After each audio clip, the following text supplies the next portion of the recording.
He lay in its grip, a cloud of stench engulfing him. The damn thing smelt of blood, rotten flesh, and death. It dribbled saliva on him.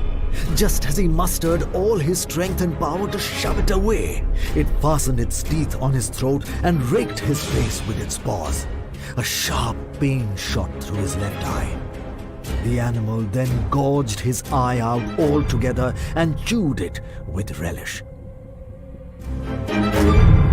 The Infiltration. Written by Jyothi Seshan. Narrated by Sumit Kaul. Hello, Sumit. Hello, Jyothi. Hi, Sromita. Hi. Hello, Jyothi ji. Hello. Hi, Surmita and Sumit. Hello. Very, very happy to have this conversation with you guys because I think Jyothi has this bundle of enthusiasm about stories and writing, and which is very. And I remember when telling Sumit about Jyothi, I'd also mentioned this that a woman at her age, she's so vivid and she's so bubbling with ideas, and to write a horror story with such vivid description, and we'll come to that what she has done to that literally, but it is fantastic to even is. witness this. Well, it's quite impressive. Thank you, Surmita.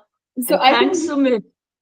I think we all, for me, I was very excited to kind of, when I was editing, I did it. I took a little time, probably not being able to reach the script, but when I did it in one go, because there is something happening. There's something going on in the story. So here we are going to be discussing about the book, The Infiltration, written by Jyothi Seshan and narrated by Sumit Kaul. And this book is available as an audio format on all the major international audiobook platforms with like Storytel, Spotify, Apple, Google, everywhere. And the main interesting thing is horror today definitely has this it has always had this quintessential interest or an intrigue about making it to an audiobook, because it actually holds the attention of the audience. Yeah. And this book is supernatural, horror, gore, and what all. It's a mysterious world that Jyothi has created, and let's get into the making of it. And how did this come up, Jyothi? How did this idea trigger you? And also a bit about the space that you've written it from. Well, Surmita, basically, I was always interested in horror stories. And during my childhood, I used to read a lot of stuff like Stephen King's Salem's Lot and Gerald Durrell, who has written one. He's an animal collector, right? He has a zoo. He had a zoo. And he's very famous for capturing animals for zoos. And I was totally gobsmacked, when I found this little gem among his collection called The Entrance. And that is a fabulously written horror story. So when I got into teaching finally, I would get all these science girls to teach class 11 and 12, and they are not interested in, after heavy doses of physics and chemistry and bio, they would come groaning to class and say, "No, ma'am, we are not going to listen to you. Tell us a story." And then I had to kind of, go into a kind of bargain transaction with them. Okay, one story once a week, and that's it. And that's how I started making up stories in school and, base it very much in the school setting. So it was very easy for me to concoct these creatures popping out of corners in the school corridors and pouncing on people and demolishing them, eating them up and things like that. And that's how the whole thing happened. And finally, now that I've retired, I really felt I had to do my ultimate story for my school kids, all those girls, whom I've taught. So this was my dedication to them. And I hope they get to read it. Not read it, I mean listen to it. I'm sure they would listen to it, because I think listening this is great fun. And also it's quite interesting. We have this very strange notion of, scaring kids. I never got this idea very well. Why? I mean, a kid doesn't always have to be pampered. Doesn't have to be always, shown the good part of the of life. There are these other, things that it's not that we're trying to really scare them or anything, but this is a part of your life, whether it's entertainment, whether it's seeing the other side. I think it's always very interesting for kids as we grow up. So Exactly. fantastic. I had a great time editing it. I had a great time producing it. Let's listen from Sumit. That how was it, Sumit, for you to narrate it? Oh, it was fantastic. I Sorry, think can your you? camera went off. Yeah, I'm sorry. Yeah. Yeah. Hi. No, it was quite amazing. I had a real fun time. And I must tell you, Jyoti ji, that I mean, apart from the basic story that is very engrossing, the characters that you created, which are very interesting to actually read, there's an amazing flow in the way you write your story. I see it from a point of view of a reader and a narrator, because when I've been doing audiobooks for some time, and um, when there's a great flow in the writing, it it obviously makes it fun for me as a narrator to actually read it out, right? And if I'm having fun reading it, there's a much greater chance that the audience who's listening to it would also kind of enjoy that experience.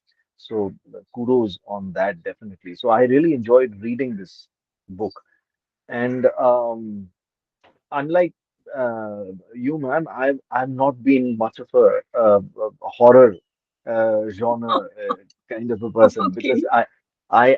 I probably had a very one particular incident when I was young.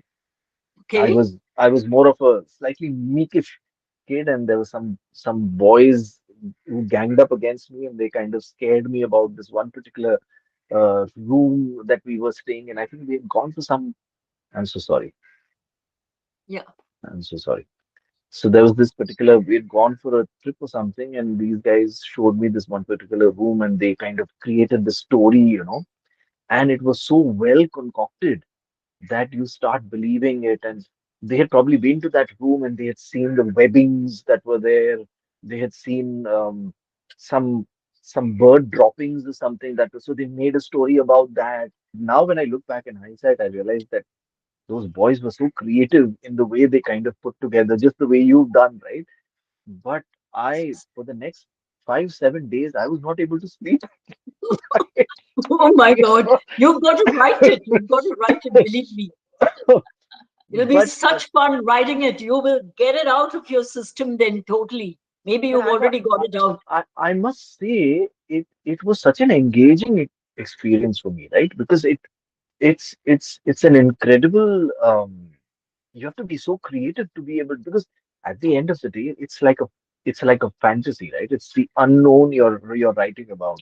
You're not writing about a plant that is growing, or some, the nature that's in front of you, or somebody's wonderful dress, or some dresses or something which are physically available. You're talking about the unknown, and to be able to kind of delve into that, write about it, imagine a world which may not exist, and then be able to kind of present it in a way which is just so engaging, exciting, and engrossing that I mean, I remember when I was narrating this story, I would probably take some time. I would be taken, my time would be taken that some 3 hours I need to kind of Yeah. in a day I need to devote. And I would start reading, and the 3 hours would get over, and I would continue, and then and the recordist would be like, I think we're done for today. You do the I'm like, whole thing at no, a stretch. no, no, I You do didn't. I the did whole it in thing at a parts. stretch. No, no, I did it in parts, but I'm saying, Yeah, suppose exactly. suppose the time of mine was taken, like from 2 to 5, I need to read, and I start at 2, and by 5, I've reached a certain place, and I'm continuing to read, and the sound engineer would tell me that, Sumit, I think we can stop now because we have another artist or something. I'm like, no, I want to read ahead. I want to know what happens. My Lovely. God, Sumit, that's the best thing I've heard. Goodness, thank you for that.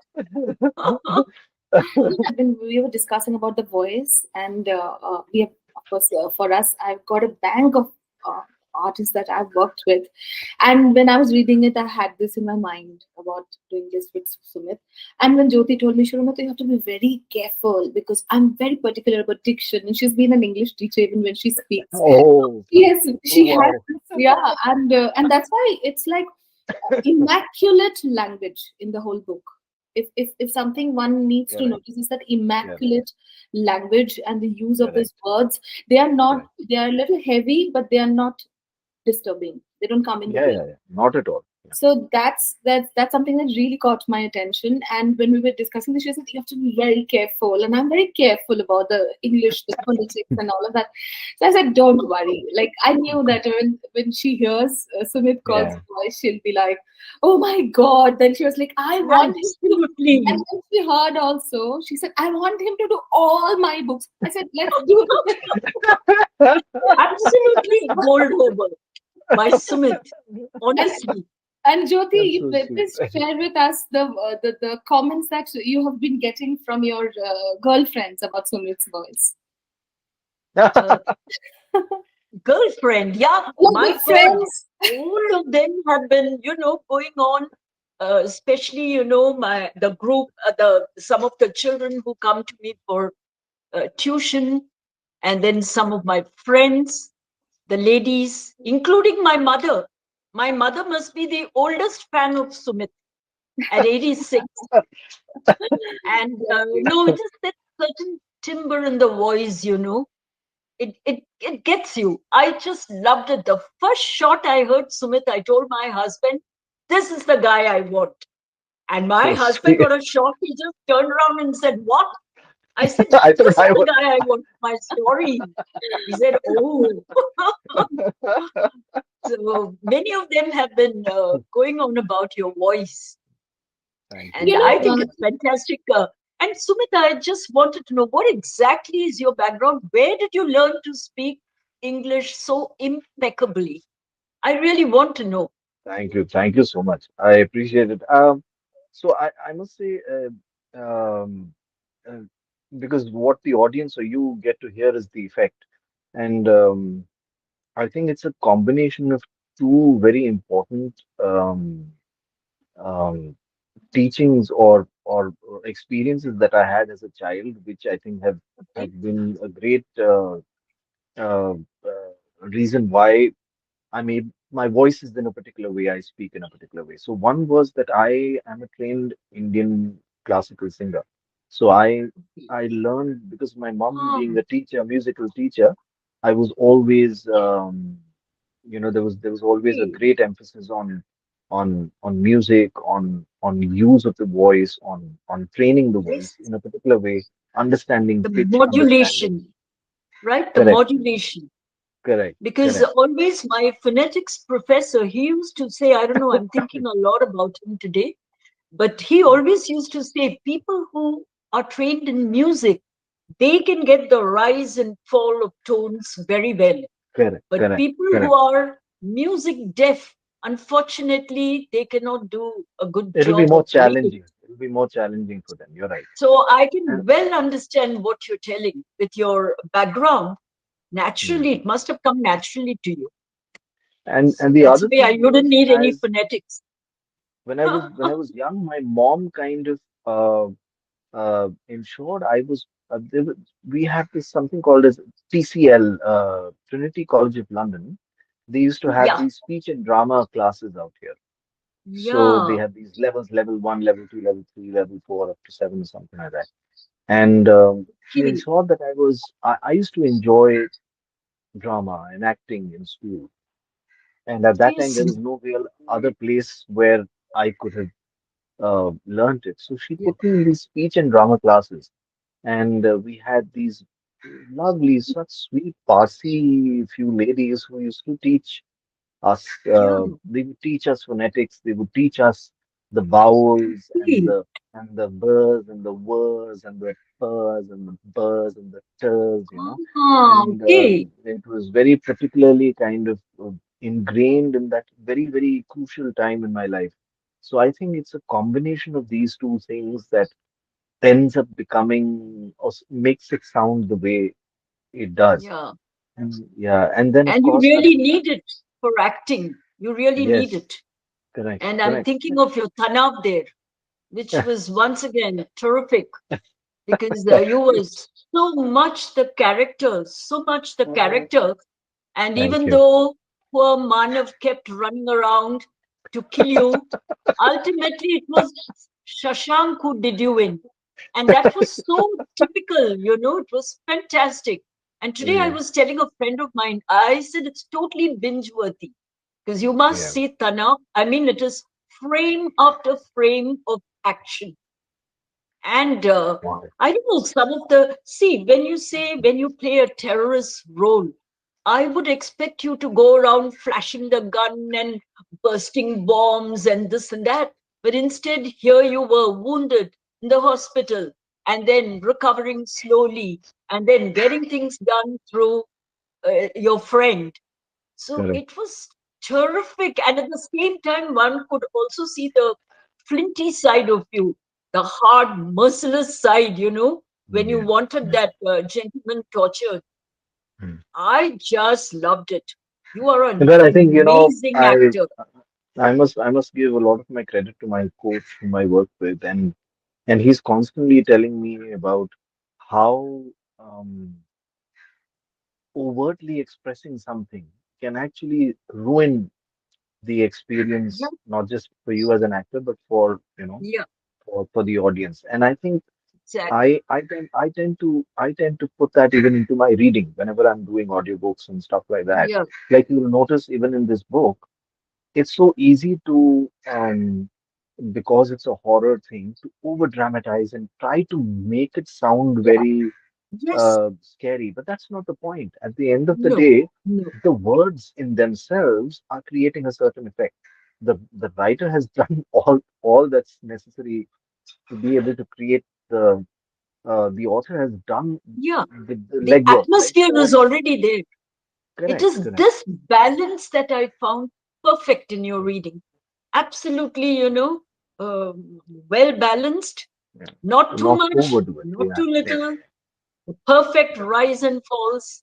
Yeah, My because I God, I remember love speaking with Surumita also when I was speaking to you. I remember asking you, "Do you want it in a very dramatic way?" Because I didn't it. want No, it, so no, I no, no, didn't. no. But and I remember you telling me, it's like, no, you know, we want some characters to be seen, but that's about it. We want it to we want the words to do their talking, right? And you're just kind of supporting them along. So I said, yeah, that sounds great. That's up my alley. So. So I'm Really. glad I that was you lucky to get you, Sumit, we were on the honestly. same page. Thank you. So talking about wonderful Sumit, firstly, I'm not surprised, but very glad to hear that your journey as a classical music singer, because I think an actor, a singer, performer, I think it's a fantastic, like it's a joy to witness someone like you. That's really Honestly. wonderful. I didn't know about Thank you. this. That's a token of appreciation Yeah, for the yeah, work that yeah. you're doing. And very nicely, you pointed out the story of the unknown. And when you're talking about the story of unknown, there is not much we can do of that. We just have to hold what we have, Absolutely. and that the rest has to be, imagined or on each people's plate or each Correct. person's plate, Correct. how they're receiving.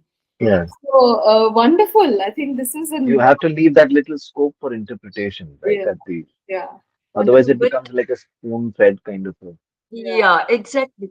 Actually, Surumita, I remember, after the talk you gave at Anita's attic, you spoke about the audio book and what are the elements that go into it, what is special about an audio book.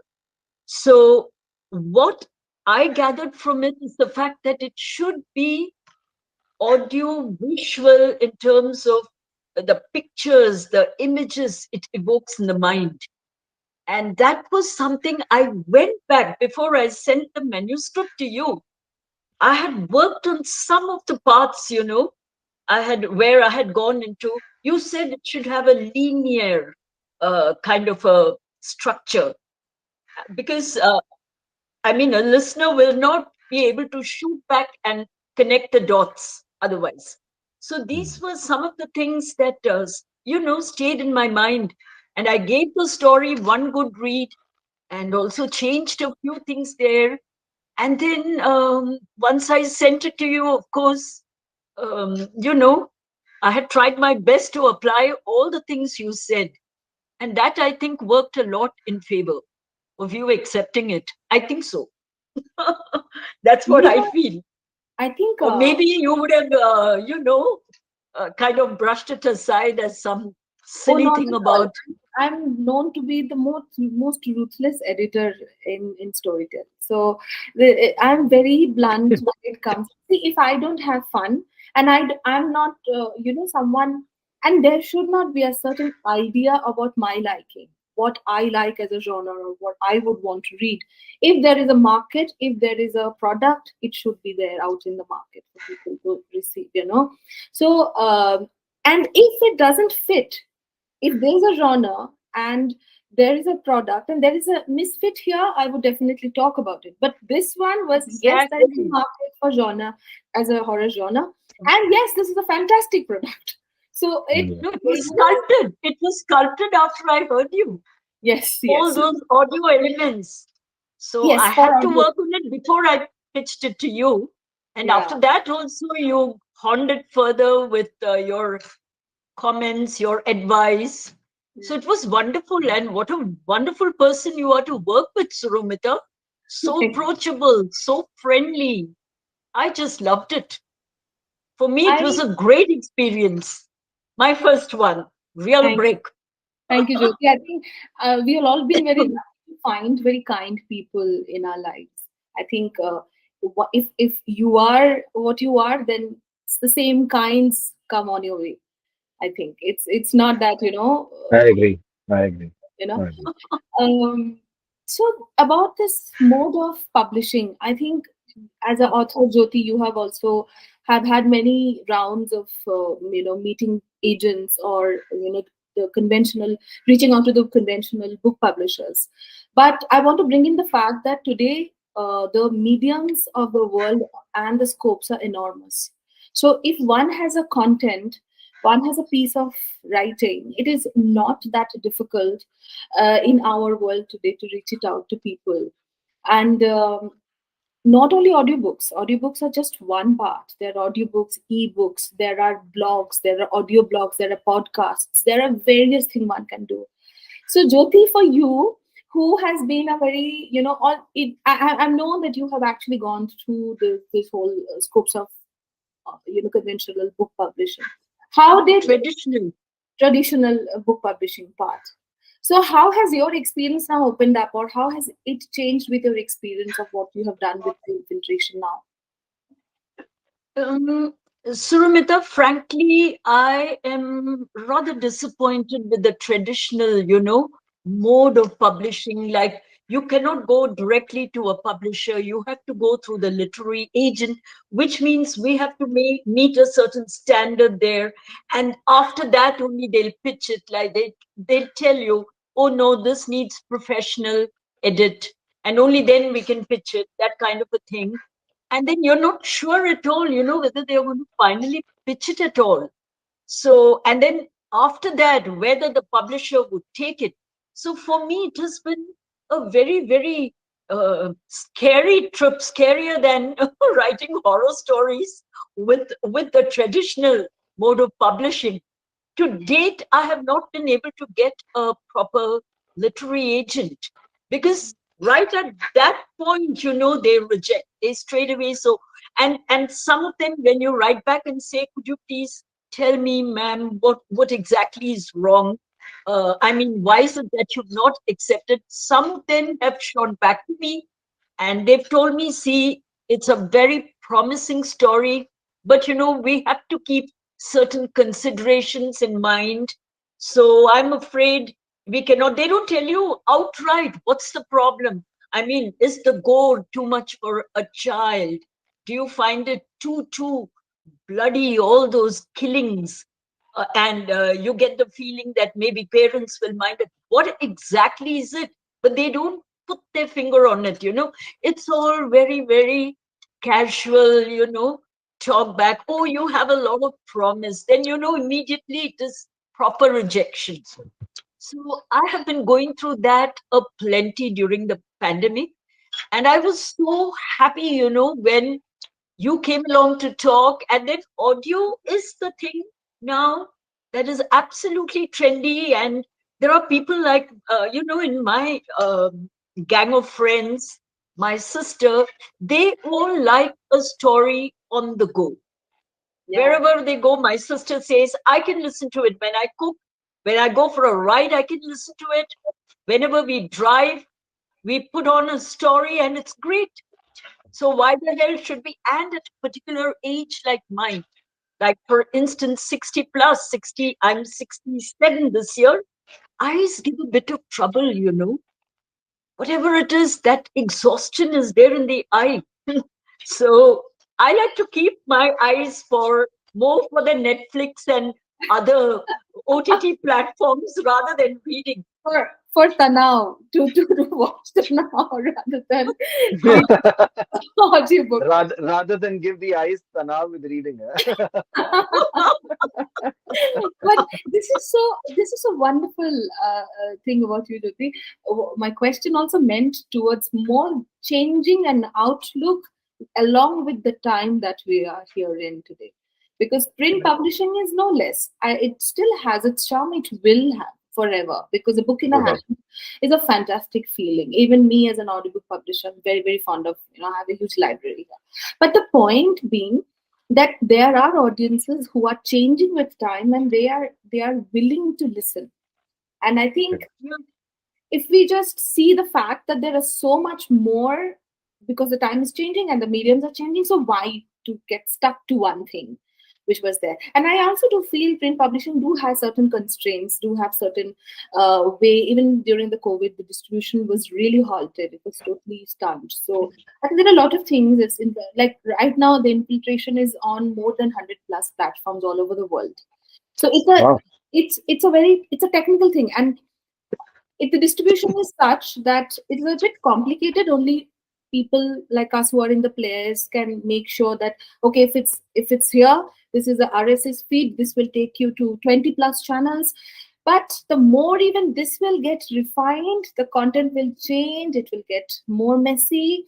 So even this time is going to change, but it is so much more easy today to reach out to people. Yeah, Surumita, Absolutely. yes, it goes to more, you know, platforms. But whereas with traditional publishing, it's also manual. I mean, Yes. sending it to different bookshops, and the distribution seems more manual. Yeah, Whereas this is with the times when it is digital.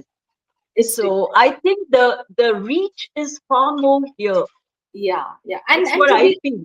open to it, that is even more wonderful thing to talk Also, I feel people's lifestyles have changed also so much, right? I mean, there was a time where people wanted to spend more leisure time in a very relaxed way, kind of pick, that's what you normally associated with kind of picking up a book and kind of, getting into your cozy Yeah, space or something and, having a cup of tea or coffee or whatever. But I think today, today's lifestyle is most people are trying to multitask. They're trying to yeah, do, people are on the go. Um, exactly. maybe for people, but a lot of people are traveling. Your commutes within the cities are, take a long time. Carrying books around constantly Yeah, becomes slightly a bulky affair. So these things, I think a lot of people are wanting to multitask, as man was saying, that we're probably taking a nice stroll and you want to listen to it while it is. Suddenly you can in one, technology does that to you. Within one space, you have so many different books that you can have rather than a paperback, I mean, even if you go, as exactly. you were talking about, even like an ebook phenomenon, yeah you can have so many books to, even if you want to just read it. You can read so many things in one space, right? Within one little tablet or whatever. And then when it comes to things like audiobooks, then the experience actually becomes a little more engaging and a little more refined, you know. And also, I think because of the lifestyle, people are wanting more convenience. It's suddenly a more convenient way of taking in that same information and data or that experience. So you're right. There are, and of course, there'll still be a lot of people. Like I know my wife and even my daughter, young daughter, they enjoy doing it in the more traditional manner. But then I know my sisters, and their children, and I know of other younger generation people who who like to have their little these pods or whatever, and they're like on the go. You think they're listening to you, but they're not. They're actually listening to the infiltration. Lovely. Yeah, So times have changed. yes, Times time have has really changed. changed. Like if you look at it from my perspective, I grew up in the 60s and early 70s. I went through my teenage and my childhood. There were no television, there was no mobile phones, there were no mobile phones, just the landline. And in, those days, children had to read. I mean, only books were available for entertainment. That is not, the zamana has just Yeah. gone somewhere now. And So yeah, yeah. talking about childhood, I would like to know, we always say this, Shruti is in Hindu culture. Listening is something that is ingrained. This is ingrained in us in Indians, because I think listening, and of course, if we go into a little space of spiritual and philosophical ideas, listening has been a very potent mode of meditation. That when you listen, how do you listen? And listening has been, and when a baby is born, the screams and the mother's scream and what it listens or it receives actually makes the psyche. It actually is what the psyche is made of. And coming to listening to stories, we are constantly, probably in our childhood, we have listened to our grandmother telling us stories, or father telling us stories, or किसी ने तो कहा कि ये तो कहा था वो कहानी, ऐसे ही हमारी चीज होती है. तो ज्योति, आप हमें बताइए that what were your stories of childhood, what was your listening experience in childhood with new stories, listening stories, and then we'll come to Sumit. And we'll also see what the difference with time, what we have heard or what we have listened since our childhood. See, I grew up, uh, with my grandparents in Kerala for a long time. My parents had quite forgotten my existence. So they left me with my grandparents and coolly walked off. And, I also had a widowed aunt staying in that old homestead. And she was totally into reading and all that. And every afternoon, my father had gotten a whole set of children's encyclopedia by Arthur Mee at that time. It's not even available in the market now. So my aunt would just take me, into the coconut grove. We had these huge fields, coconut grove, and this and that, and the village pond and all that. So we would just vanish into the compound, tie up the calf, to some tree, and then we would just pour over the encyclopedia.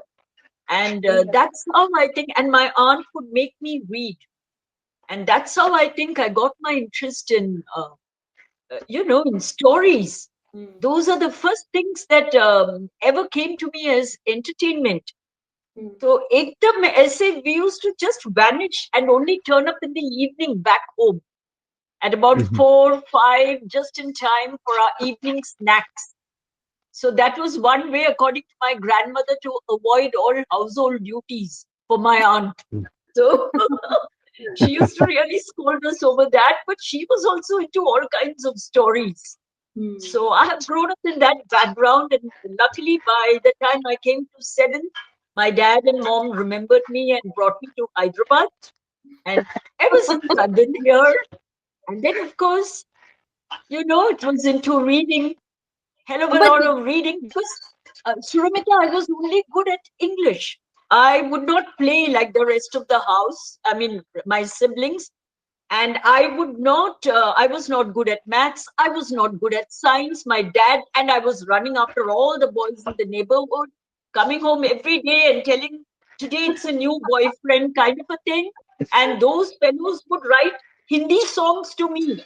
And I would read it out, to everybody at home, right from seventh standard. Then my dad just got fed up. He pulled me out of one co-ed school and dumped me in one convent. And there, of course, started, this business of the teacher giving me high marks in my essays. For some reason, that teacher was in love with me and I was in love with her. So I got good marks, and that started me off in this journey of writing. To a large extent, I would thank that Mrs. Francis, wherever she is in heaven today, I would thank her. So lovely. because she created that love for language, it was I so agree. I nice. agree. It's incredible the kind of the effect that teachers have in our lives, right? I mean, parents do too, but I Absolutely. mean, teachers can really change the course of your lives in so many ways. Like as a child, I and even now, I've never somehow been much of a reader.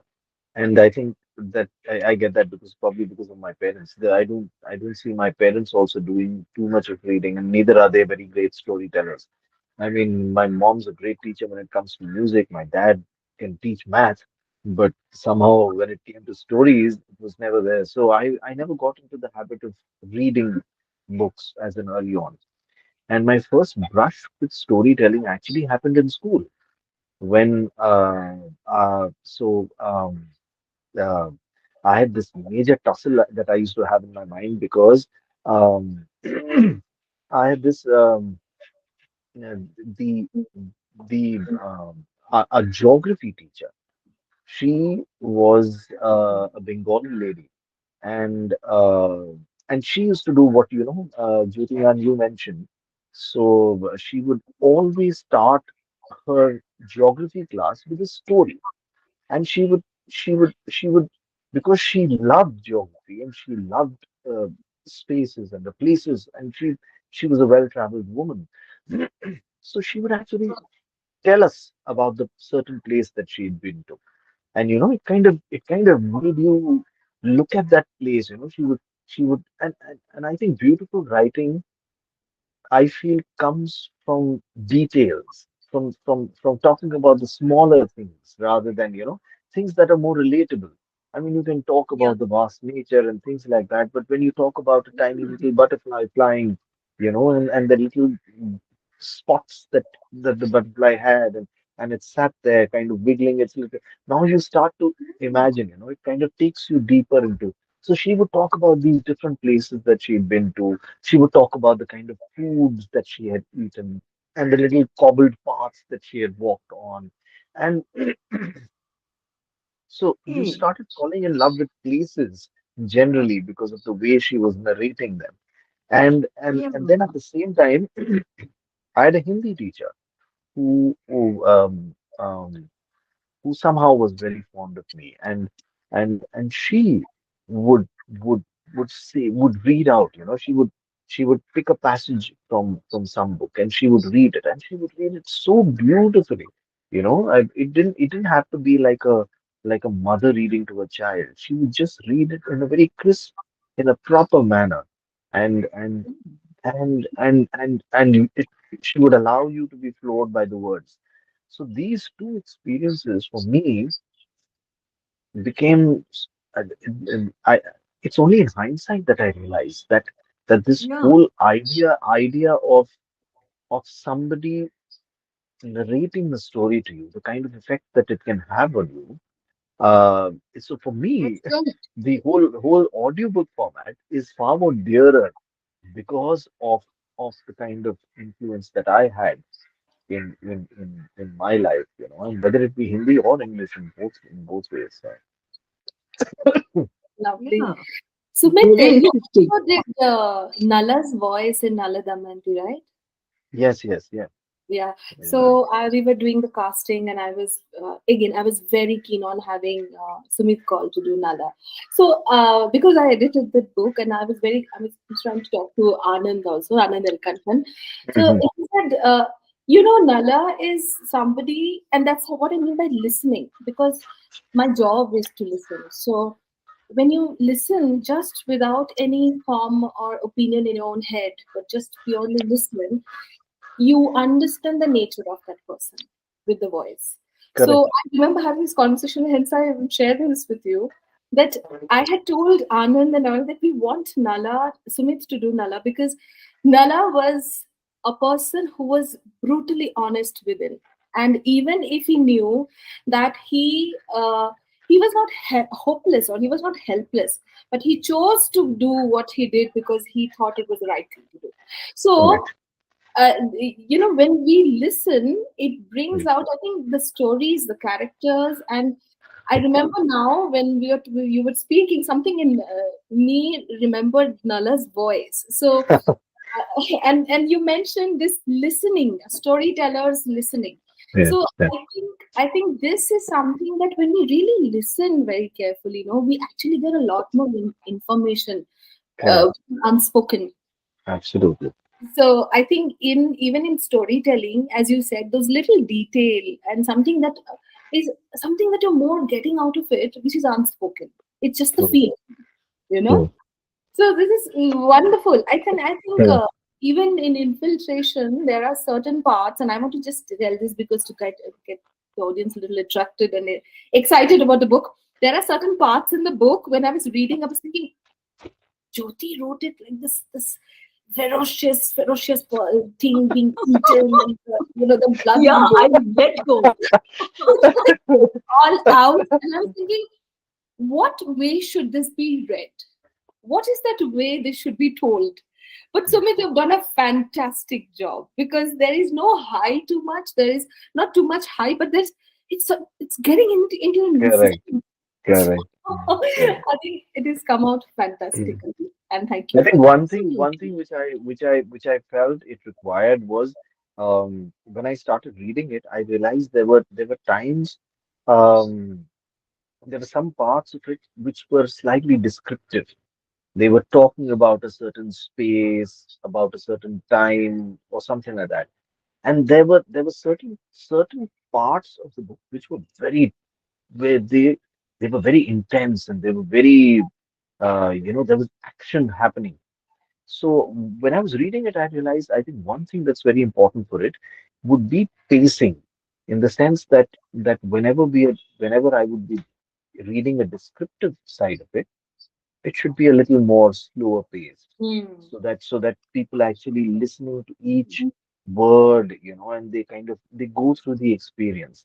And whenever there was a little more of action, when there was something very, very, some sort of a attack happening or something like that, where in those places I just ensured that the pace was a little faster, because um, um, because essentially that's where the heartbeat is starting to go up, right? So I felt that was, for me, from a narrator's point of view, that's all I needed to do. I needed to just give that little bit of direction in terms of pace, so that it would kind of just slightly enhance the experience for the listener. So But talking of about course, horror This is what I stories. meant by pacing, Sumit. This is exactly what I noticed when I listened to you. It yeah, was this yeah, pacing that was technically superb, honestly. Not that I know thank you, anything much about these techniques, but thank I you. felt instinctively, yes, the pacing has to be varied here and there, Yeah, and so that there's no monotony. So yeah, that yeah, was yeah. just too good. Talking about horror stories, I would like to individually ask you: did you have any experience? Did any of you have any experience, like feeling the supernatural? Uh, Jyoti ji, oh, I'm sure you must have. um, no, no, no. Well, to be very honest, back in Abu Dhabi, I used to have a girl in my class. Like I was the class teacher, and I had this girl in my class was really funny, very vague, I mean, she was there and not there, kind of a thing. She wouldn't study. She had some kind of problem. She wouldn't mix with the other children, you know, and that kind of, but that didn't alert me as such. But every time we called her parents over, they wouldn't come, and all the teachers were complaining about her. And finally, the headmistress called her and said, "Look, you have to bring your parents on the annual day. We have to see." And personally gave her the invitation, said, "Please bring your parents." And then the girl would not bring. And in fact, she didn't even turn up. Then later, my friend Miraj and we were driving back together. We always drove up and down together. So we came along to my car, and suddenly I saw this girl standing out there. So I said, "Hey, why didn't you where are your parents? What are you doing here? I mean, why don't you come in?" And I mean, "What are you doing here?" She said, "Ma'am, my parents haven't come. Could you give me a drop?" So Miraj and I mean, I looked at Miraj. She said, "No problem. Let's drop her." I mean, a girl, uh, alone in the night. So we said, okay. It was about 9:10, and I had to go down the Dubai highway, to drop her off. Abu Dhabi to Dubai, the highway. So there we were driving, and suddenly out of the blue, she said, "Ma'am, please stop here because my house is here." I said, "But there is nothing around the damn place." Now, I don't know if this was a prank played on me or what. I said, "There is nothing here." She said, "No, ma'am, just drop me. My house is just around." So I dropped her, and then, I had to go to a U-turn to loop back and come back to Abu Dhabi. And then Miraj said, "Jyoti, ek minute roko, dekho na udhar." I just looked across. She was not walking normally. She was literally floating a little high above the ground. But then, there is mist in Abu Dhabi in the nights, and I don't know whether it was an optical illusion or what it was. But from that day, we never saw the girl in the school. And in any case, she would have failed. So to date, Miraj and I wonder, wo kya tha, wo ladki? I mean, was she really there in school? How did she turn up? And, but, I've had funny experiences of this kind. I don't know whether they are real or whether it was an optical illusion, whether it was a prank, because these girls would also make up. I used to teach the girls. They would also make up stories so that You the know, teacher doesn't get to teach, you they know? say that anything that you think starts believable. So the more we think about Ah, something, it starts appearing to be yeah, true. it Correct. depends on Correct. how we look at it. It was a Yes. very strange experience. And the But next I day think when we told our headmistress, she said, "Arey, bakwas mat karo, dono." And that was the end of it. She said that. So we just laughed it off. "Bakwas mat karo, wo ladki aa jayegi." But that girl never came back. We never found out. Jyoti, It was the most mysterious thing. I Yeah. think these experiences are wonderful because you're giving us great stories. So let them come. So, I agree. Sumit, what about you? Did you have any uncanny experience ever? Any? Um, Uncanny. no, Sumit, yeah. I don't think I've had the bad fortune of being scared the daylights out of me. I think I think the only time when I was really, I would say I was really scared. There was this one time where um I remember I had gone to Kashmir, and we used to have this uh we had this massive house out there, and we had an attic on the top. So so my cousins would, once when I'd gone there, and I was, I think, about 8 or 9 or something like that. So we all climbed up and we would play some games out there. And they always used to tell me, that little corner, there was this little, I think what had happened was there was some like storage little, just you dump stuff of the house in some places so that it would not be visible. I think my dadi used to cover it with a cloth or something. Hmm. So there was this cloth that you would see, and you would not be able to see beyond that. So they would be like, never go in that space because that space is haunted, and whichever child one of us has ever gone to that space, ever spent any time, the next day we either had a fall or a cut or something like that. So I was a meek child. I was scared like anything. So I'm like, of course, I'm not going there or anything like that. Uh, so, but these guys, so they um they we were playing some hide and seek or something like that. So they like I had gone and hid up in the attic or something, and they knew it, and they locked the door from outside, and I was No. stuck in the attic. Oh, And God. I was just looking at that little white cloth, and I was like, oh God, and I was No. screaming. So I remember I was crying the hell out of, and then after like 15 minutes, they opened, and my my daddy came up, and she's like, "What the hell?" They started screaming at my cousin, "What are you all doing?" They're like, "Yeah, yeah." I was like, there was this white cloth and out here, and I was so scared. So she just walked by. She just took the white cloth and just took it off. Like, what is that? There's just furniture out here. There are kept rubbish furniture, old furniture, and I'm just looking at that, and it just seemed like furniture. It just seemed like nothing was out there. And I looked at my cousins, you bloody rascals. Must have been really scary, but Oh, it was stuck terrifying. there with It the was door terrifying. locked and that white thing in Oh, that corner. Goodness, that gives me yeah. such an idea. Come up with something on that. Wonderful, wonderful, wonderful. Thank you. And I think we've had a very roundabout conversation about ghosts and childhood and the infiltration and the possible plans of Jyothi writing and Sumit narrating. Oh, most welcome. I would love I to. It'd hope be a so. pleasure. I really hope so. Lovely. Thank you so much, Jyoti. Thank you so much, Sumit, Thank for you. Thank happen. you, Saromita. And if you Loved have it. something to tell your audience on Storytel and all these other platforms that people are listening to, Jyoti, to start with you, if you have to tell anything to your audience. Yeah. Uh, Please do listen to Infiltration on Storytel, because I think the reading is fantastic, and especially the